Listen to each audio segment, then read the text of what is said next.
मंच थोड़ी बात करने का ही है। पॉलिटिकल भाषण हम बहुत जगह दे लेते हैं, लेकिन इतना जरूर है कि बोलने की ज़रूरत नहीं है। खास करके मातृशक्ति को तो बोलने की ज़रूरत नहीं है।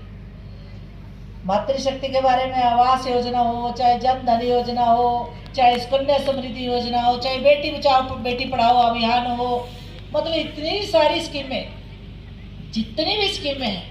क्योंकि मैं जब भी गांव में जाती हूँ, कहीं भी मंच पे महिला मोर्चा के बीच में जाती हूँ, मैं राष्ट्रीय मंत्री महामंत्री पूरे प्रदेश राष्ट्रीय स्तर पर जाना पड़ता है मुझे, तो मैं जब भी जाती हूँ तो मुझे पता है कि हमारी जो महिला शक्ति है बहुत जागरूक है।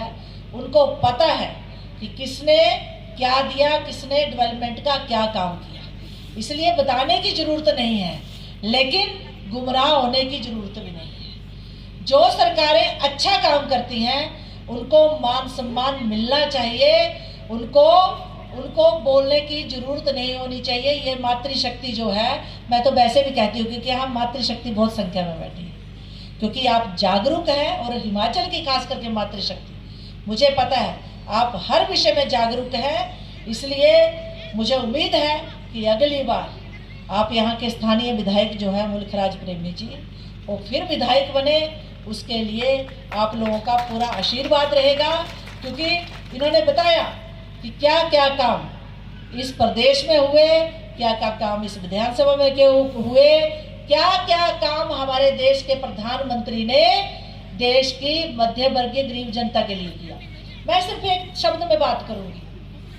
70 साल हमारी आज़ादी को हो गए, 75वीं वर्षगांठ हम मनाने वाले हैं। 70 से तो ऊपर हो गए, 72 हमने आज़ादी का वर्ष बनाया, और 75वीं वर्षगांठ हम 24 में शायद मनाने वाले हैं। तो मुझे, हम लोग कई बार प्रधानमंत्री जी से बात करते हैं कि बाकियों की तरह ही आप, जब सांसद भी बैठते हैं, हमारी मीटिंग होती है ट्यूसडे को, तो हम बात करते हैं कई बार कई विषयों पर। हमारे सांसद भाई मुद्दा उठाते हैं कि बाकियों की तरह ही लक्ष्यदार आप क्यों नहीं करते हैं घोषणाएं, कि चुनाव के दौरान जो बाकी पार्टियों का रहा है, चुनाव के दौरान ये भी ले लो, ये भी ले लो। लेकिन प्रधानमंत्री जी ने, आप क्यों आवास योजना, आप सुकन्या समृद्धि योजना, आप पानी की बात करते हैं, बिजली की बात करते हैं, आप भी किसी वर्ग को लेके, किसी जाति को, धर्म को, समुदाय को लेके ऐसा क्यों नहीं करते? वोट बैंक की राजनीति क्यों नहीं करते?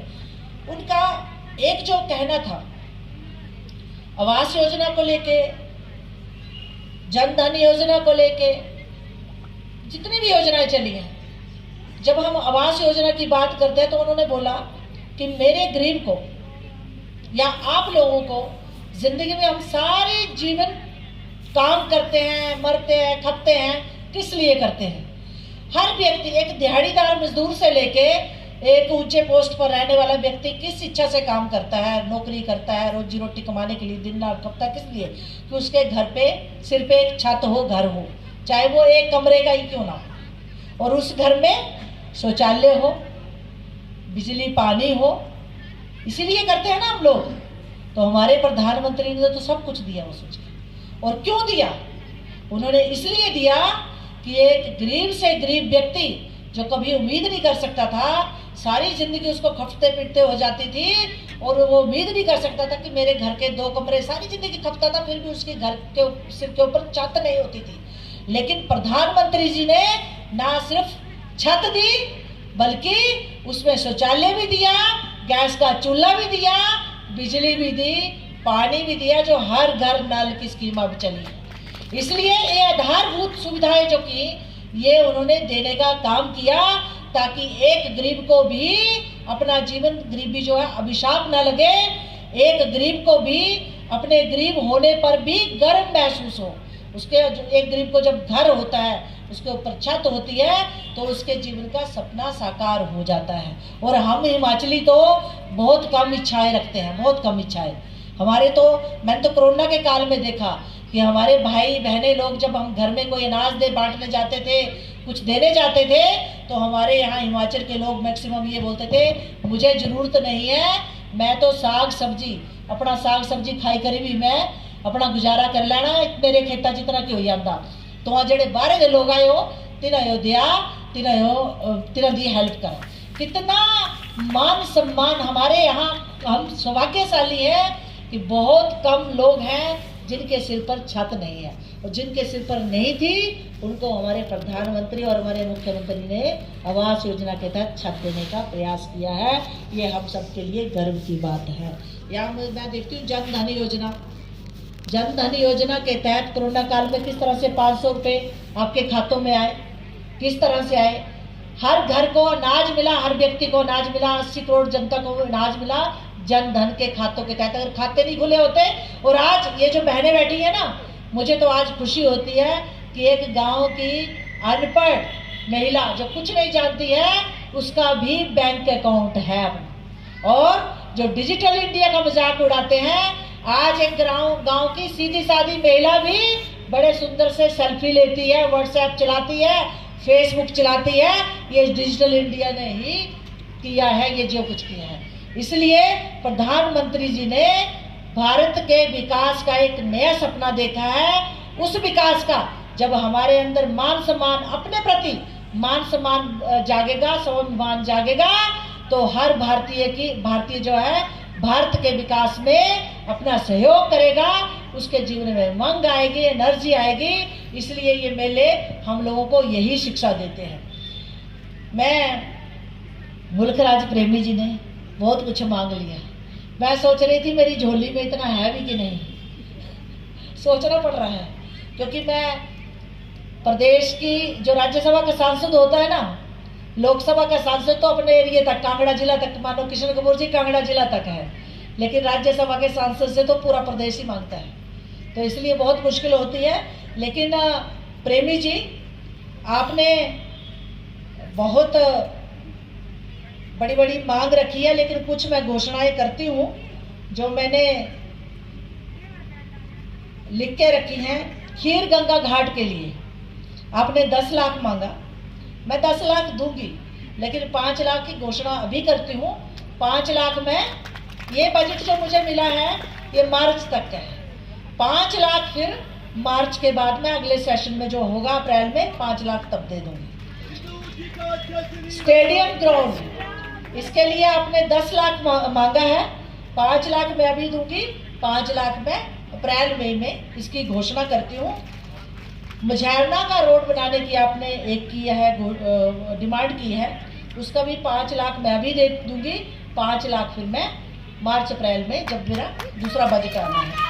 और सैनिक रेस्ट हाउस के लिए भी मैं 5 लाख की घोषणा करती हूँ। जब बाकी, क्योंकि सैनिक जो है हमारे देश का सम्मान है, हमारे देश की वो रक्षा करते हैं, सरहदों में वो लड़ते हैं, वो वहाँ लड़ते हैं, तब हम यहाँ सेफली बैठे हुए हैं। इसलिए सैनिक भाई बार बार मुझे रिक्वेस्ट कर रहे थे, तो मैं उनके लिए भी 5 लाख की घोषणा करती हूँ। और जब दूसरे जो थोड़ी बहुत कमी रह जाएगी अगले बजट में मैं फिर 5 लाख उनको फिर दे दूंगी, यही मैं कहना चाहती हूँ। और मुझे लगता है यही आपने यही सारी मुझे लगता है मांग की थी, कोई और मांग तो नहीं है, कोई और मांग तो नहीं है। और मैं ये जो बच्चियां थी, ये किस कला ग्रुप की है? सरस्वती और एक नाटी, मैं सरस्वती कला ग्रुप की बच्चियों को अपनी तरफ से, मैं ज़्यादा तो नहीं होता है, हमारी ऐच्छिक निधि होती है, लेकिन मैं अपनी तरफ से उनको 21,000 रुपये देती हूँ, तो बहुत प्यारा उन्होंने वो किया है। और एक जो गद्दी नाटी का था उनको मैं 11,000 रुपया देती हूँ। ये मेरी तरफ से, उनका एड्रेस मुझे दे देंगे। और साथ में पत्रकार बंधु भी यहाँ काफ़ी संख्या में है, बड़ी देर से इंतजार कर रहे हैं। आप लोग तो इस संस्कृति को उभारने का विशेष रूप से काम करते हैं, तो और ख़ास करके बैजनाथ और पालमपुर के पत्रकार मुझसे भी बहुत मांग करते हैं, इनकी भी मांगे हैं, लेकिन आपने मांग अभी रखी नहीं है। लेकिन मैं इनसे भागती फिरती हूँ क्योंकि मेरा लंबा चौड़ा दायरा हो गया है, धर्मशाला, पालमपुर, ये वो। लेकिन आपकी तरफ से आपने मुझे बहुत बार फ़ोन किया, शिवरात्रि के टाइम भी मैं आपकी कुछ इच्छाएं पूरी नहीं कर पाई, लेकिन आपका जब मैं यहाँ आई थी तो आपने कुछ मांगे रखी थी, तो जब भी मुझे आप लिख के देंगे तो जो उसका अच्छा, उसका प्रेस का कुछ हो तो उसके लिए आप मुझे बोलना, तो उसको पूरा करने की यहाँ डिमांड नहीं थी। लेकिन मुझे याद है कि आपने मेरे से मांग उस दौरान की थी, तो शायद उसकी प्रेस क्लब की थी, ज़मीन ये देंगे। मुझे प्रेस क्लब तो बना हुआ है वहाँ पर, उसकी रेनोवेशन का था, रेनोवेशन का था। तो रेनोवेशन का जब भी आप बोलेंगे, लेकिन आप समाज को आगे ले जाने में बहुत महत्वपूर्ण भूमिका निभाते हैं। मुझे मालूम है कोरोना काल में आपका किस तरह से काम रहा है और किस तरह से आपको जनता के बीच में हर चीज़ रखते हैं। ये जो सांस्कृतिक मंच है इसको भी उभारने का आप बहुत काम करते हैं। इस संस्कृति को, हमारे धर्म कर्म को, इसको आगे ले जाने में, इसकी छटा पूरे प्रदेश में ही नहीं पूरे देश में बिखेरने का काम करते हैं।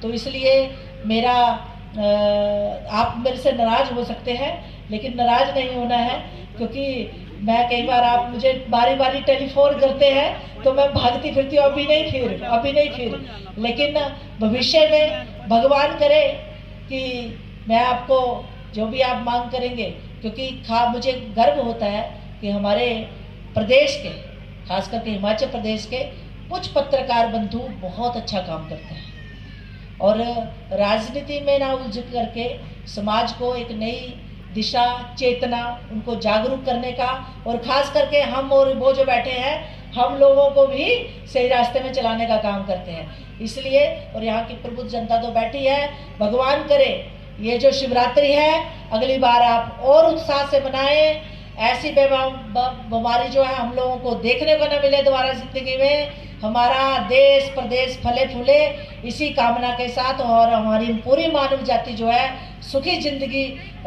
अपनाए और सुख की जिंदगी जिए, यही मैं शिव भगवान से अनुरोध करती हूँ। और मैं अनुरोध करती हूँ कि भगवान हमारे प्रदेश की जनता पर, हमारे देश की जनता पर आपका आशीर्वाद ऐसे बने रहे। इन्हीं शब्दों के साथ मैं धन्यवाद।